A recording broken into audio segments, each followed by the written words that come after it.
সাল্লাল্লাহু আলাইহি ওয়াসাল্লাম বলছেন, সহিহ বুখারী 7280 নম্বর হাদিস, আন আবি হুরায়রা রাদিয়াল্লাহু আনহু ক্বাল ক্বালা রাসূলুল্লাহ সাল্লাল্লাহু আলাইহি ওয়াসাল্লাম কুল্লু উম্মতি ইয়াদখুলুনাল জান্নাহ ইল্লা মান আবা।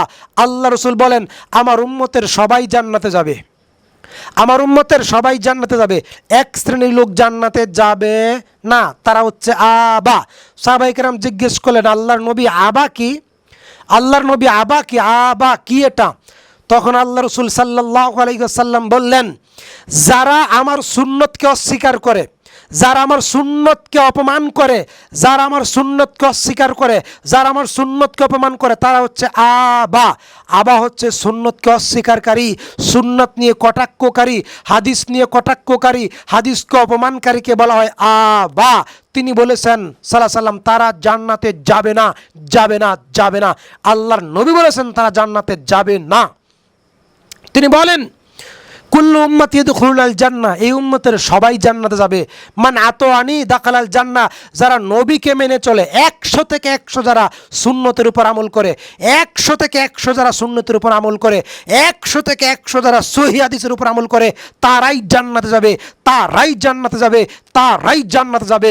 যারা 100 থেকে 100 সুন্নতের উপর আমল করে না, হাদিসের উপর আমল করে না, তারা জান্নাতে যেতে পারে না। এটা আমার কথা নয়, সহিহ বুখারী 7280 নম্বর হাদিস। সম্মানিত হাজিরিন, তাহলে রফুল ইয়াদাইন করতে হবে, বুকের উপর হাত বাঁধতে হবে, সূরা ফাতিহা পড়তে হবে, জোরে আমিন বলতে হবে, পায়ের গিদের সাথে গিড মিলাইয়া দাঁড়াইতে হবে।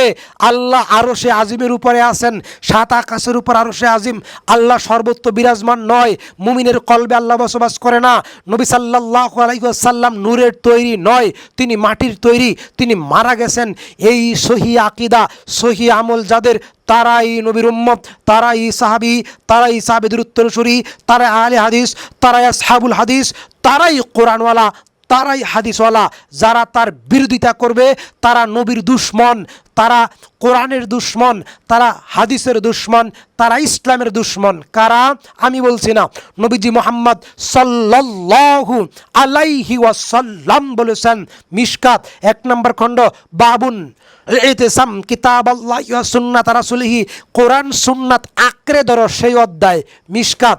এই পৃথিবীর কানা টেরা দাজ্জাল অভদ্র মিথ্যুক হানাফি মাযহাবের মুফতি, তোমাকে বলছি আল্লাহর নবীর হাদিস ভালো করে খুলে দেখো।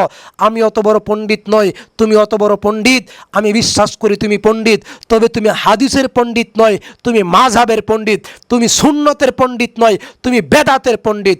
আমি তোমাকে বলছি আল্লাহর নবী বলেছেন, মান রগিবান সুন্নতি ফালাইসা মিন্নি, যারা আমার সুন্নত মানে না তারা আমার উম্মত নয়, যারা আমার সুন্নত মানে না তারা আমার উম্মত নয়, যারা নবীর সুন্নত মানে না, যারা নবীর হাদিস মানে না, তারা নবীর উম্মত নয়।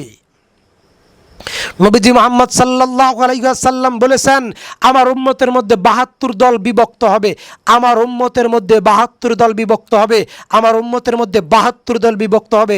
এক দল যাবে জান্নাতে, 72 দল যাবে জাহান্নামে, এক দল যাবে জান্নাতে, 72 দল যাবে জাহান্নামে। সাহাবায়ে কেরাম জিজ্ঞেস করলেন, আল্লাহর নবী, জান্নাতে কে কে যাবে? জান্নাতে কোন কোন দল যাবে? আর কোন অকৃতজ্ঞ ব্যক্তিরা, কোন অকৃতজ্ঞ দল জাহান্নামে যাবে? সাহাবায়ে কেরাম এই কথা জিজ্ঞেস করার পরে আল্লাহর নবী বলেছেন, যারা আমার অনুসরণ করে, যারা কোরআনের অনুসরণ করে, যারা সহিহ হাদিসের অনুসরণ করে, কেবল তারাই জান্নাতে যাবে। যারা আমার সাহাবীদের অনুসরণ করে তারাই জান্নাতে যাবে। যারা নবীর অনুসরণ করে, যারা সাহাবায়ে কেরাম অনুসরণ করে, কেবল তারাই জান্নাতে যাবে। সাহাবায়ে কেরামের পরে, নবীর পরে ধর্মের নামে কুধর্ম, ধর্মের নামে যারা বিদাতি করে, বিদাতি কোনো ব্যক্তি, পীর পূজারি, মাজার পূজারি, খানকা পূজারি, পীর পূজারি, হুজুর পূজারি, মাযহাব পূজারি, ইমাম পূজারি, দরগা পূজারি, কোনো বেদাতি জান্নাতে যাবে না। জান্নাতে যাবে নবীর তরিকায় যারা জীবনযাপন করে, নবীর তরিকায় যারা ইবাদত করে।